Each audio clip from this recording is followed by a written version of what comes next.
আজকে আমি বানাবো তরাইয়ের ভর্তা। খোসাগুলো ছিলে নিব, কিছুটা খোসা তরাইয়ের গায়ের মধ্যে রেখে দিব, ভালো করে ধুয়ে নিয়েছি।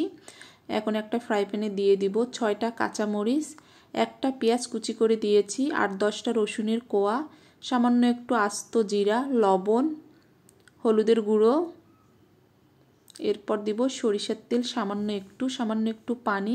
ভালো করে সবগুলো নেড়ে চেড়ে মিশিয়ে নিব। এরপর ঢাকনা দিয়ে ঢেকে দিব। 3 মিনিট পর ফিরে আসলাম, অনেকটা পানি বের হয়েছে। পানিটা একেবারে শুকিয়ে নিব। যখন গায়ে গায়ে তেল ছাড়বে তখন এটাকে নামিয়ে ফেলবো। একেবারে ভাজি ভাজি করে নিয়েছি, এখন এটা ভর্তা করে নিব। তরাইয়ের ভর্তা হলে আর কি লাগে, আমার কাছে অনেক বেশি ভালো লাগে তরাইয়ের ভর্তা গরম ভাতের সঙ্গে খেতে।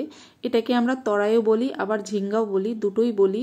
রেসিপি ভালো লাগলে অবশ্যই লাইক, কমেন্ট এবং শেয়ার করবেন। আল্লাহ হাফেজ।